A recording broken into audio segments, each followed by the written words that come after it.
Hello, everybody, and welcome to our eighth webinar, From Awareness to Onboarding, 6 Steps to Keep Candidates in Your Recruitment Funnel.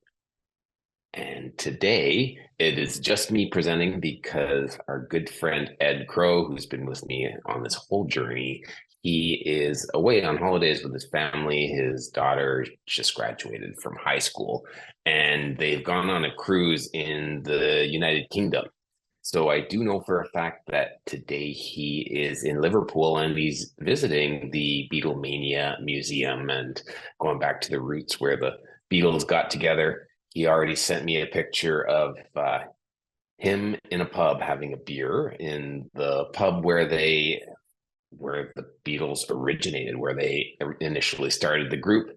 So anyway, it's just me, and you'll have to put up with my voice for the whole time. I hope you can tolerate it, and I hope I can pass on some great insights into how we can get candidates into our funnel, like the candidates that we're trying to attract for our business, and start with a really big opening where everybody and anybody's applying, and then narrow it down to get the very specific people that we want to hire for our open positions.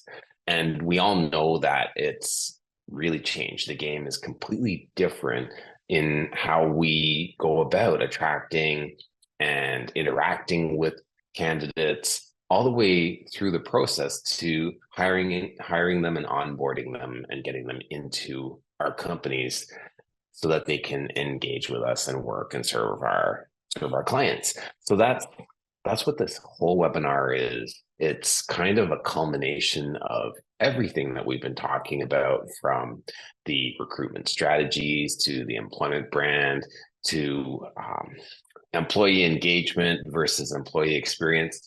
So there's a whole lot of different pieces that all come together in this webinar, and we'll be touching on a lot of them. And because of that, I'll be referring back to a couple of previous webinars, which I'll show you where you can access them when we get to that point. Now, let's talk about our promise for the webinar. And what I promise you that we will address is that you can become a top talent magnet when you apply the stages of the customer journey to your candidate journey. And why do I say that? Well, most of us, when we think of a funnel, we think of the funnel for attracting leads and turning them into customers. And from a marketing perspective, we usually are used to addressing that we want to cast a wide net, see who we can capture that way, or kind of hook some people in, and then from that wide net, then we sift and we want to see what have we caught? Is there anything good in here? And can we find any really great catches that are exactly what we're looking for? And we're used to doing that for customers. We're not so used to doing that in terms of candidates. And the approach that Ed and I have been talking about for the last couple of years is that we've been working together on this, and in our upcoming book that is going to be released this year, we're talking about a system for marketing your employment brand, and your employment brand being the brand that you have that markets the employee experience and the culture in your organization, and shows you to be the choice that people that are seeking jobs, that you are the choice for them, and you want your brand to be so strong that even though they could work in a number of different places, they pick you over the competitors. So that's what we're talking about when we're talking about your candidate journey versus your customer journey. They are similar, but one is focused on customers and the other one's focused on people applying to work in your company. Now, before we get all into it, next month on September 11th, 2024 at 1 p.m., tune in here. We are going to address the 7 questions to ask today to hire the talent you need tomorrow. Now, why do you need to do that? Well, the fact of the matter is things are changing rapidly in business, in tech, and we need to stay up to date on what these changes mean about our business. And that means that in the future, in order for us to do the same type of business, we may need different skill sets. we may need to fill roles that maybe don't even exist right now, but there are things that we'll have to do to be ready for this future of our business. And in order to get ready for that, we need to be addressing questions today and making plans so that when we get there, we're not scrambling to find people to fill roles because we hadn't prepared for it. So that's what we'll be talking about on September 11th. Mark your calendar. I'm sure you will, if you're on the list, you'll be notified well in advance. And it's really great because we've been seeing similar people showing up. The same people have been coming to all of our webinars because it really makes us feel good to see that we're providing some continuity in the flow of the content and information we're sharing, and that there's enough value to keep coming back. So mark your calendar and hope to see you then. So what are we talking about today? Well, today's talk is for you if you're finding that the strategies that HR has been using to fill positions have drastically decreased in effectiveness. This is for you if you're getting ghosted by candidates who appear to be interested in the positions that you're putting out. And this is for you if you want to keep the candidates engaged and excited about starting work with your company. And we've been hearing from people that they'll be engaged with candidates all the way up to the interview and maybe a second interview, and then the candidates ghost them. They don't show up after they get hired or anywhere along the way. There's places where people can drop off. And what we'll be talking about are the strategies that you can use to make each stage more sticky, that will keep candidates engaged and wanting to interact with you, wanting to really keep moving along the chain so that they do end up as employees in your company. So what we'll cover in this session, you're going to discover the stages of the candidate journey that you must address in order to keep candidates engaged, effective strategies that you can employ at each stage to show candidates that your workplace is perfect for them, and finally, how to use your employee experience to engage candidates long before they even apply for a job. So why should you listen to us? Well, I'll give you a little background on us both. So first, Ed Crow is not here. He's in the UK. He is traveling with his family. They're on a cruise. And right now they are learning all about the Beatles and how they got together and just getting back into that vibe of Beatlemania. So there's Ed Crow / Lennon, what he looks like with the glasses and hair. And that's aspiring aging rock star Ed. Who am I? I'm Dr. Paul Newton. I've been working with Ed for the last 4 years or so. We met during the pandemic online on a Zoom call, and I was speaking to a group of people on a telesummit about storytelling in your speaking and how to use stories to engage people when you're speaking to them. So Ed thought, hey, you know what? I could use some of that in my speaking. And we worked together and really hit it off. And then he thought, geez, my clients really need to tell better stories about their workplaces, because a lot of people, they have really great places to work and they don't tell anyone about it. And they have really happy employees that have been there a long time and really love it there. And they aren't sharing any of these employees' experiences. And so Ed thought, hey, I'm going to get Paul in there to find out what these experiences are so that he can write about them, or he can help my clients talk about the workplace in a way that attracts more employees. And so the people that we've been working with have been really happy about how they can showcase how great an organization they are, and how good it is to work there by kind of pulling back the curtain. And that's what we've been talking about in this webinar series, is how can you pull back the curtain on what it's like to be an employee in your organization? Because you really have to show that now, and you got to share that through all different platforms so that when people are checking you out, they can actually get an honest interpretation of what it would be like if they were under your employment. Today's talk has a handout, and the handout is going to follow this recruitment funnel that I'll be showing the slides. The slides all reflect this, but you're going to have that all with you. So just scan this QR code. It goes to a Google Drive where you can download the handout, print it out, and then you can check off.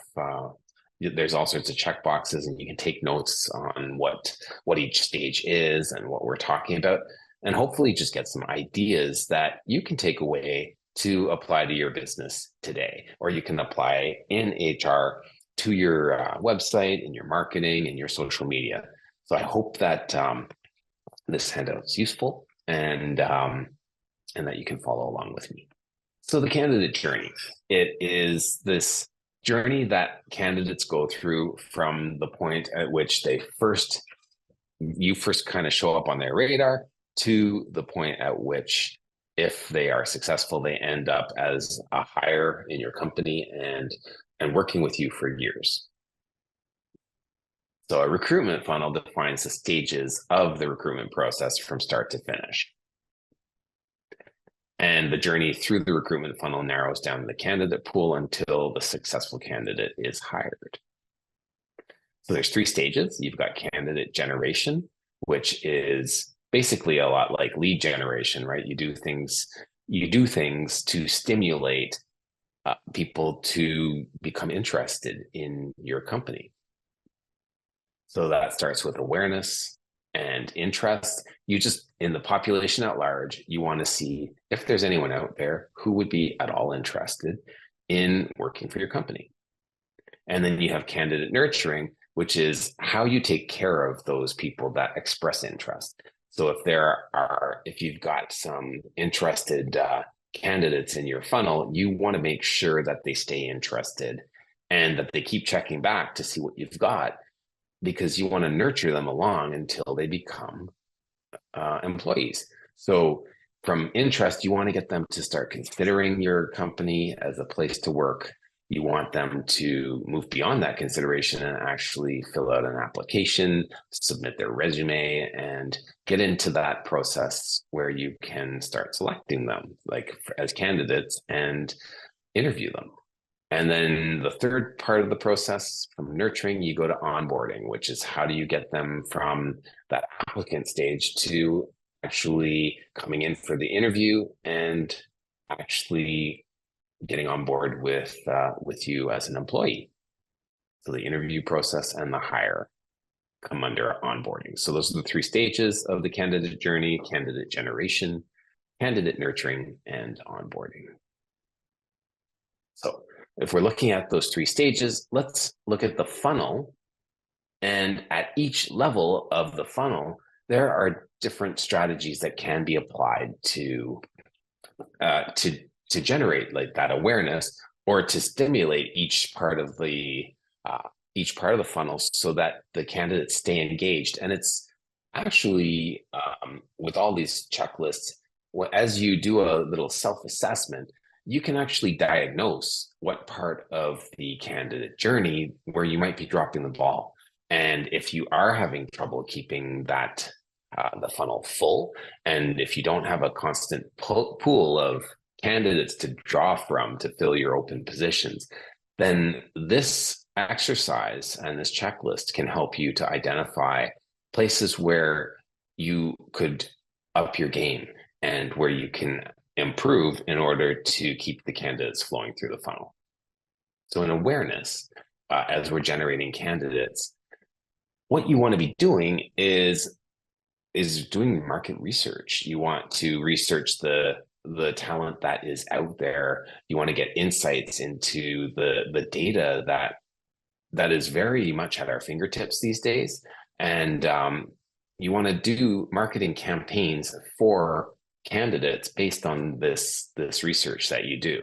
So a lot of places that, obviously you go to Google right away, or nowadays it's go to ChatGPT, right? You want to use the tools at your disposal to find out as much information about the candidates you're seeking as possible. And the beauty is that today there's so much information at our fingertips. And with ChatGPT and other AI tools, we can also sift through a lot more information now and get, narrow it down to where are these people where do they hang out, what do they like, what do they dislike, and we can learn a lot about what we need to put out there to attract them. So in order to generate interest, we want to be looking at, once we've done our market research, we want to figure out what events do these people go to. If they're engineers, are there certain conferences that we want to be at? Are there different places where they meet, associations? Where should you be advertising? And if you are writing, if your company has a blog, should there be articles and posts that are addressed to them? Like what kind of information would they find useful?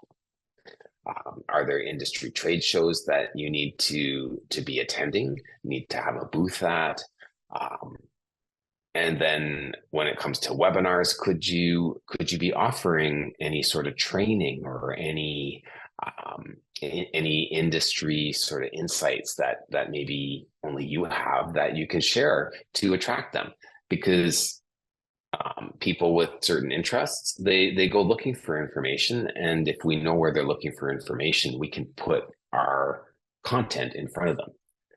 Viral campaigns, like are there things that can be shared on social media that go viral? What kind of search are these people doing? What do we have any insights into what they look for online? What blogs do they actually read? What sites are they visiting?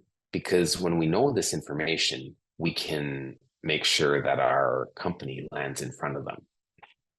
So then there's media mentions, etc. So this is basically marketing, but you're doing your marketing for the candidates that you want to attract. So you're researching your position, you're taking your positions, you're looking at who can fulfill those positions, who would fill those roles, and then we're looking for those people. Where do they hang out? Who do they like to get together with? And how do we get in front of them? Now, one of the places I love to look for research or for information is HubSpot. And because they are a marketing company, because their specialty is inbound marketing. So how do you get people on your list to click on your campaigns and to follow through to become customers? I love the way that they gather insights on people and their buying decisions, because basically we're talking about here in the Consumer Trends Report, exploring what makes buyers click, tap, and buy. We want to do the exact same thing for job seekers, right? What makes job seekers click and buy? And they tell you everything from, age categories, generations, their preferences, what social platforms they prefer, whether they're on desktops, laptops, or on their smartphones, and how they prefer to receive information. And it's amazing the difference between different demographics, right? And last webinar in July, we were talking about how the 4 pillars of an effective recruitment strategy. And actually, I'm just going to visit. I'll stop this share. What I'd like to do is go over to Ed Crow's website here and show you where you can find all the webinars. So if you go to Ed Crow's website, edcrow.com, and then you go to speaking, because he actually, all these webinars that we present here, you can actually request for them to be done live in front of your group, maybe in your company. We have presented a number of these in different organizations, trade associations, and Ed speaks regularly across the country and internationally. So if you go to 2024 webinars, you will see upcoming webinars. So here's awareness to onboarding. That's this month, obviously, what you're on right now. There's next month's. But if you scroll down further, here's the previous webinars. And so this goes back to January, right? And Uh, what I This one, two promises your brand must make to attract today's top talent. These two promises, they are about your employee experience and what it's like to work in your company and your culture. And you want to really be promising that the employee experience, you're going to like it here. And the culture, it's you want to show that your company is a great place for them to learn, grow, and expand their career. So this is one part of marketing to and your employment brand for attracting employees. So that's one webinar you might want to go back to. But last month we did revolutionizing your recruitment strategy with these four pillars. And here we covered all the different places that you can go or you can look to attract and hire your candidates. So this is generating a candidate pool. So these are some webinars you may want to refer back to. There is the 8 essential components of a world-class employment brand. As I was saying at the beginning of this webinar, today's webinar is kind of the culmination of everything. It's just putting it all together into that recruitment funnel from start to finish, from like attracting people all the way to hiring them. So it touches on everything that we've done so far. So make sure you head back to edcrow.com and you check out the 2024 webinars. Again, that's right under speaking and 2024 webinars. So learning about the talent you want, there's many great reports. I think the Consumers Trend report is great, but you might find a lot of different reports in the different industries that your companies are focused in, and why not use other people's insights? There's so much data out there, and as I was saying, ChatGPT is your friend because it can process lots of data and it can pull the particular insights. So one thing that I would try doing is putting different reports in and asking ChatGPT, say, like, I'm looking for this kind of employee in this area geographically. What would you suggest I do based on this information? And you'll be amazed at the answers that you get. Now, of course, we have to use this intelligently and understand that it's making suggestions and it's always learning as well. So I use it to gain insight. I cross-check everything, and I use it as a tool to get me thinking in ways that I never thought of before. And it's worked brilliantly for that. So back to our funnel here. So interest, we're looking at events, advertising, blogs, trade shows, webinars, viral campaigns, social media, search, media mentions. So just check off any of the things that you do, or even highlight, underline, circle things that you think that you might want to start doing. And then the next step, the next stage is consideration.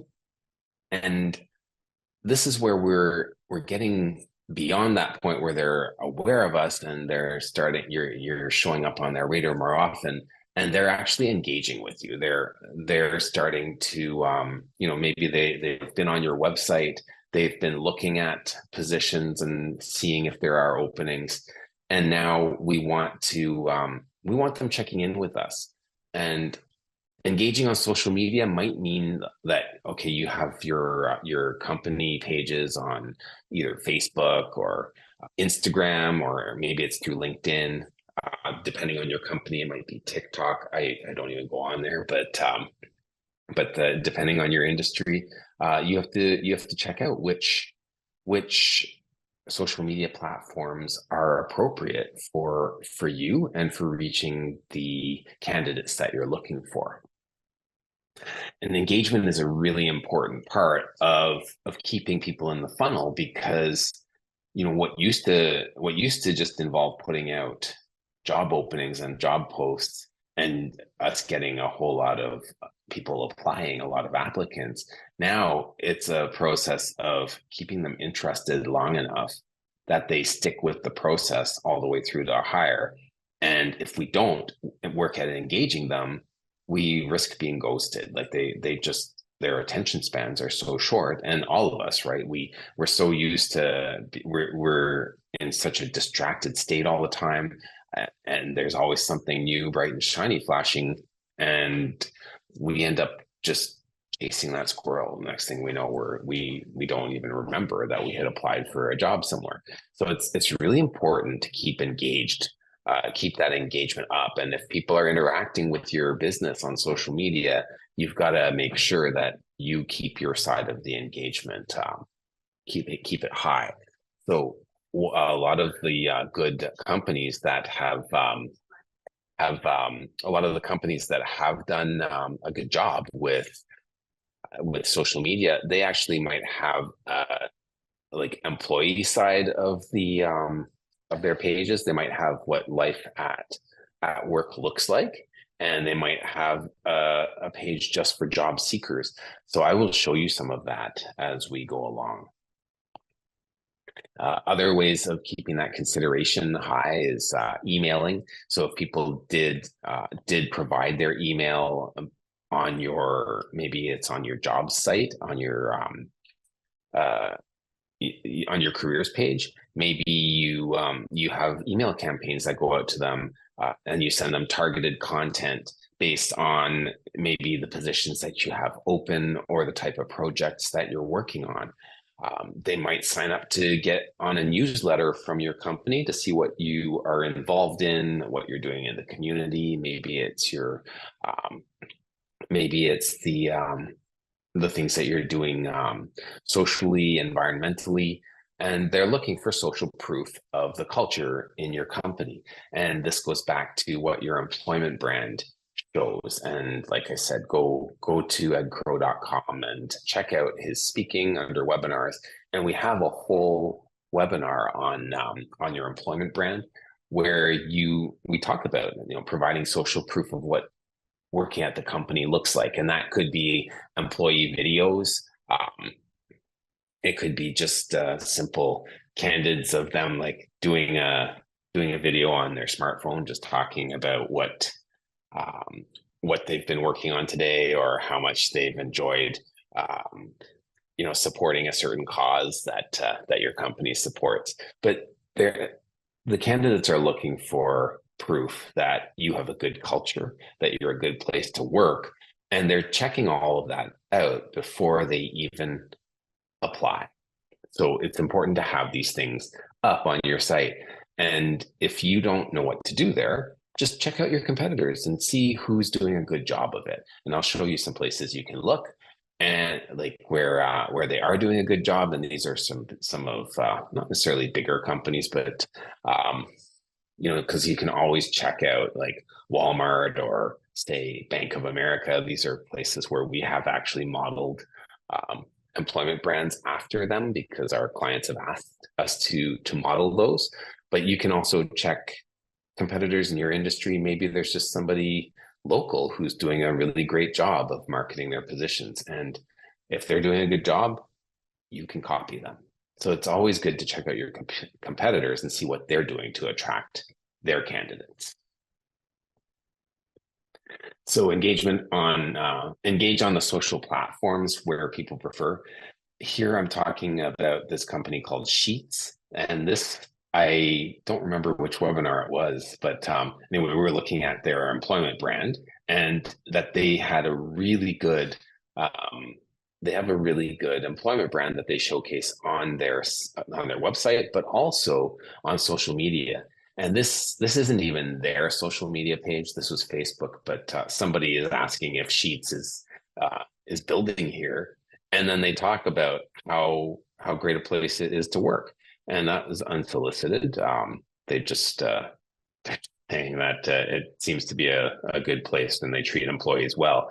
And if you go to their website, they are pretty big, but they sell fast food. But if you go over here, you can see that they have their careers site here, jobs, and you can look for job openings. If you click on that, here they tell you all about their career path and what their employment brand is like. So you can search for jobs by keywords. You can search by locations, and they're going to show you all the jobs in your area. And then they say, let's make sheets happen. They're really cutesy with their Z's and how they write everything, right? Goals, got goals, let's crush them. So you can see here that they pay really well, right? For just for store team members, the average total is $49,000 per year, with the base and bonus being 31.5, and Benny's in retirement being 17.5. So right away, like, people are looking at this and going, geez, that's pretty good. And then they have stay connected, right? So you can, if you're looking for a job, you can click here and they will contact you, or you'll probably end up on a list and receive newsletters, etc. And then they have all their policies. Sheets is an equal opportunity employer, all the different things that you need to do. So here's a good place if you're just looking to see somebody that's doing it well. You can start out here and check it out, but then go to your competitors' websites and see if they have anything at all like this.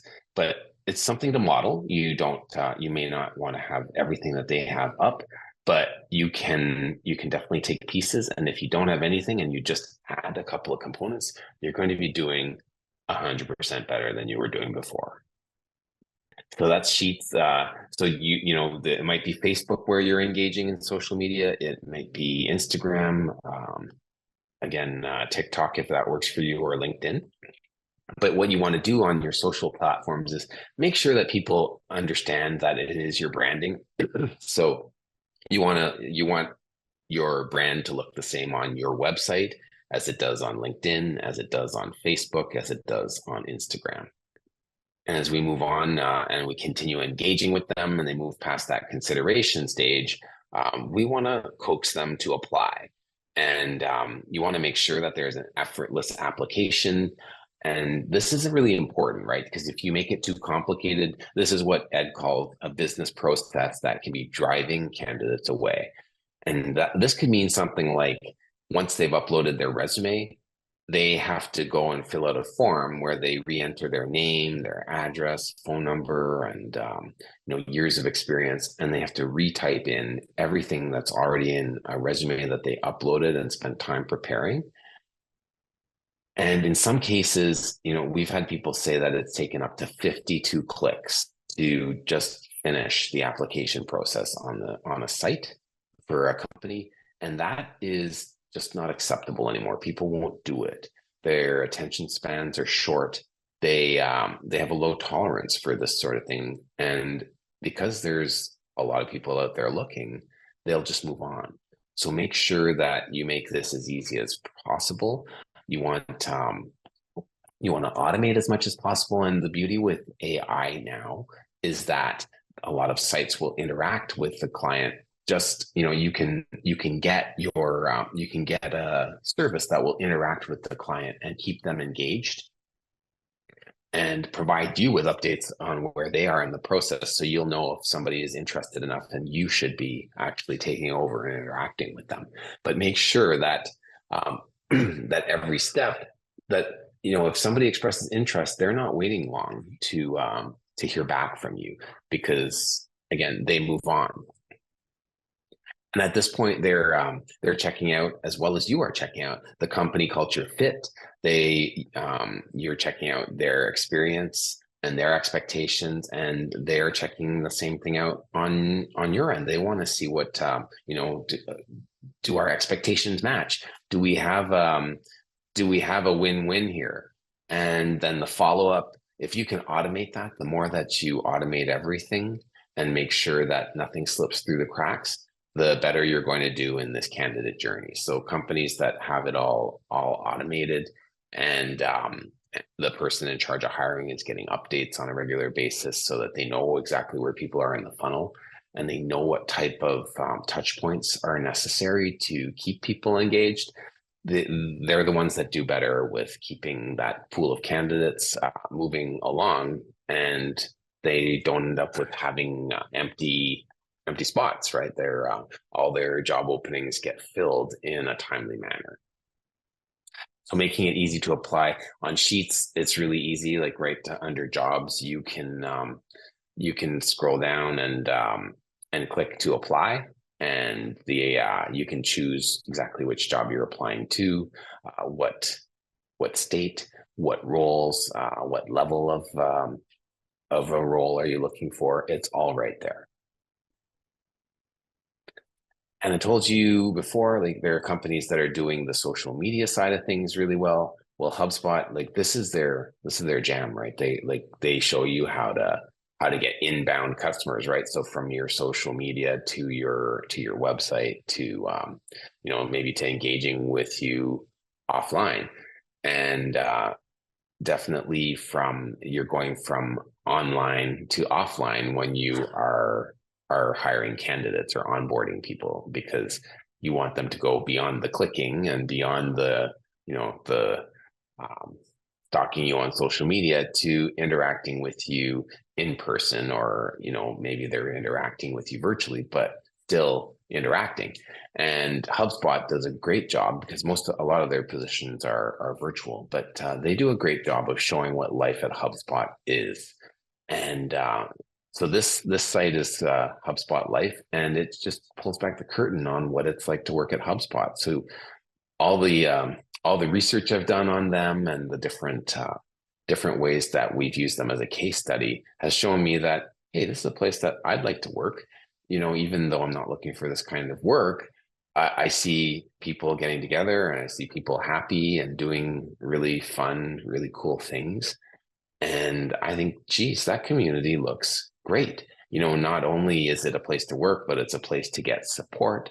It's a place to grow. It's a place to interact and connect with people and learn from each other and support each other. And that is a great culture. And I get that just by looking at these pictures and seeing what employees share and say.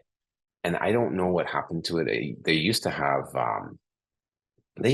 all the different aspects of their culture broken down, and little videos of the people from the team speaking about those aspects. But those are things that you can do, and it seems that they took it down. Maybe they were updating it, but think of HubSpot's another great place to look if you want to see what an employment brand is all about, and if you want to just rip off some ideas and apply them to your own company.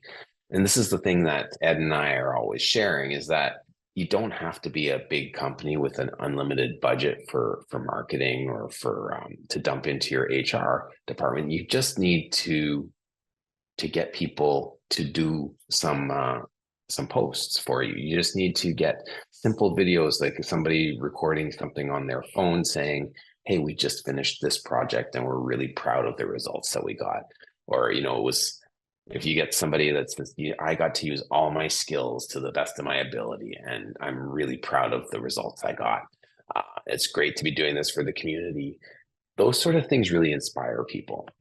And what I found from interviewing one of the companies that are interviewing employees at a number of companies, but at one company in particular, they were an engineering firm that they were working on projects right in their communities, and the engineers loved the fact that they would work on a project from start to finish, and that they would be able to actually see the finished product and the impact it had on the community where they lived.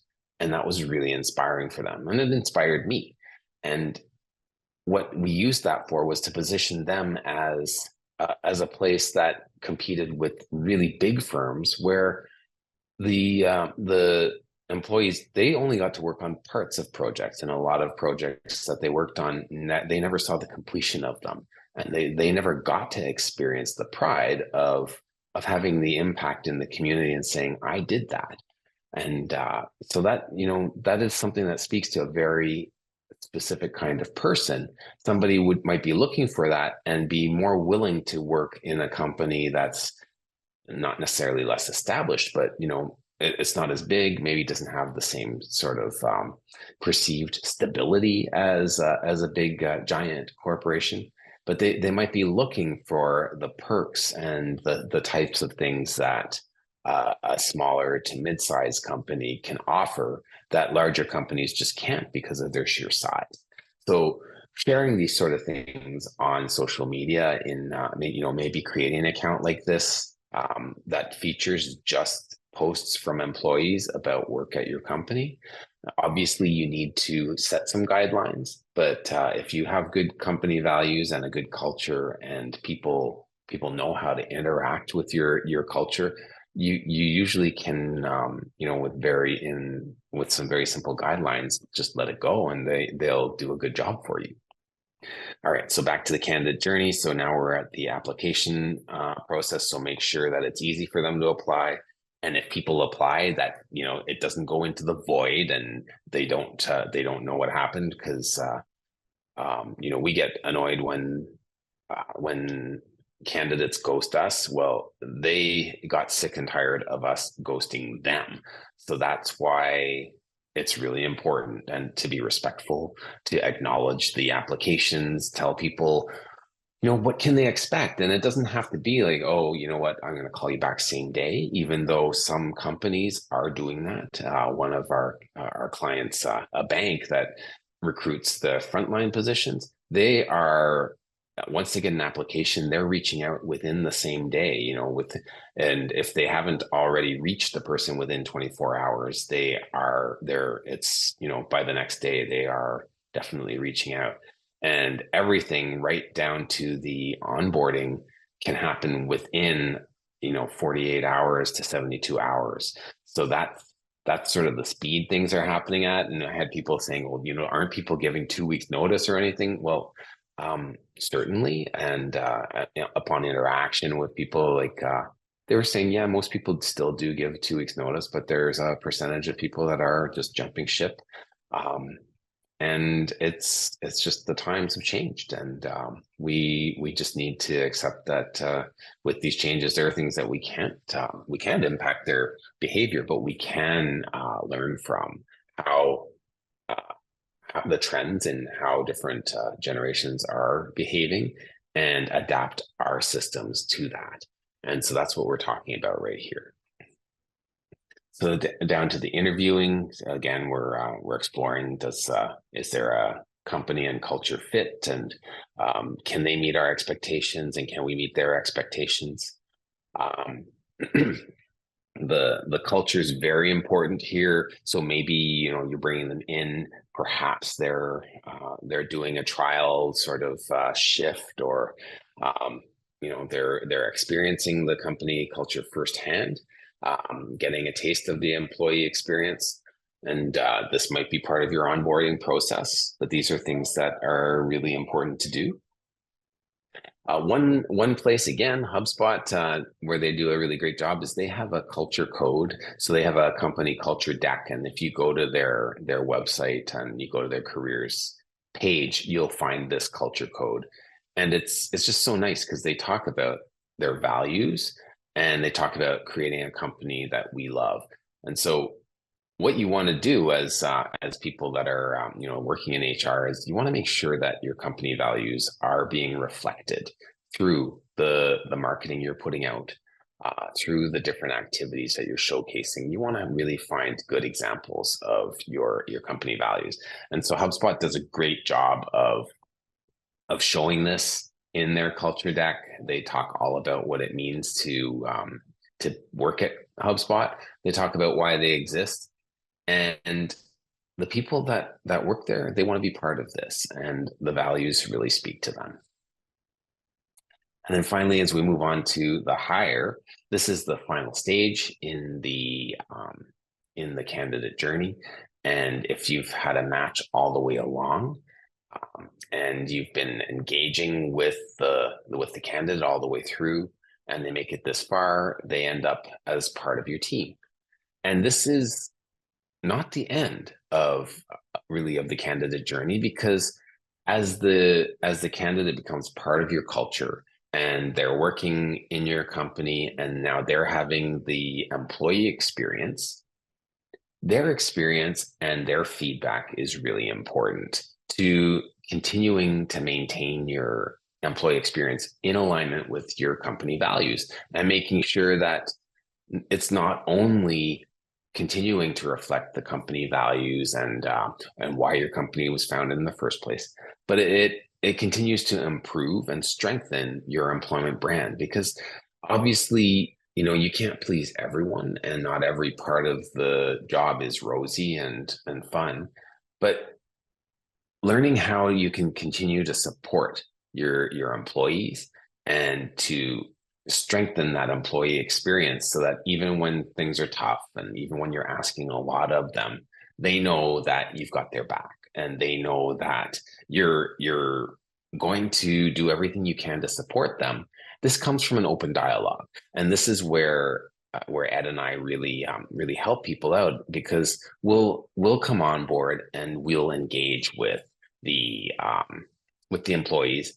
And when HR is not listening, and I'm just telling you this because when when I have conversations with groups and HR is there, I get different responses than when I have conversations with groups when it's just us and I tell them, listen, I mean, I'm gathering all this information, but it's confidential. So people will share differently when they feel like they can share openly and it's not going to be getting back to someone. So keeping this dialogue open and constantly asking what's really good, what can we do better, and if the candidate, not the candidates, the employees know that you're actually listening and you act on this, and you might not be able to act on changing every single thing that they want, but they know that you're listening and that you're doing what you can to give them a better experience. It builds a lot of trust, right? And it strengthens that culture. It strengthens the candidate experience, and it strengthens your employment brand, and you become known as an employer of choice, which is the goal here. So here we've reached the end of the candidate journey, and we've gone through the three phases of generating the candidates, nurturing them, and onboarding them. And we've addressed what you can do at every single level, from awareness all the way to onboarding, and different tools and techniques you can use to stimulate and to continue to engage at every level. I hope that you've taken some notes and you've checked off things that you want to address. Like I said, go to Sheets, sheets.com, and see what they're doing really well. Go to HubSpot.com, see what they're doing really well, and go nuts. Like, rip off anything you can, right? Like, just copy them. If they're doing a good job and it's working for them, then it can work for you. And I hope what you see is that it's not really that complicated, not like in no particular step, but it is a lot to pull together. I mean, we divide this over 12 months and provide all the information over 12 months because it's a lot of information. And if you look back at the past webinars, we've shared everything in our system. But I know how busy you are in HR, because you're putting out fires, you're juggling everything, and you're trying to deal with all those open positions, which is putting a drain on everybody. So this can be hard to do for yourself, and you might need some assistance, or you might need somebody to help you with that. And so if there's anything that we can do for you, please reach out. Let us know. We have a lot of resources that we can share, and today the resource that I'm sharing is this funnel and the handout that I gave you. What I do have is that usually we ask at the end of our talks for your feedback. So please do scan this QR code, and I'd like, if you can, for you to just tell Ed what you thought was really good. Tell me what you thought was really good. If I can do something better for you, if there's something that would make things clearer or better examples that we can give. I know when Ed's here, he tells a lot more stories about people he's worked with. Me, I actually work mostly with leaders that are trying to tell the story of their business, right? So I'm a storyteller, and that my work isn't necessarily in HR, but here we're supporting HR with the stories of your business and the stories of your employees. So, but please do give feedback on what we can do better. Also, tell Ed what you think of him leaving me all by myself here to do this webinar, and if you liked his hair and specs in the headshot that we did earlier, that's my assistant Stella. She's pretty great with the tech. So that's what we had to share with you today. Please reach out if there's anything we can do for you. And just remember that next month we are talking about the 7 questions you need to ask today to hire the talent you need tomorrow. And I thank you for another great webinar with me, with Ed and I, and look forward to seeing you next month.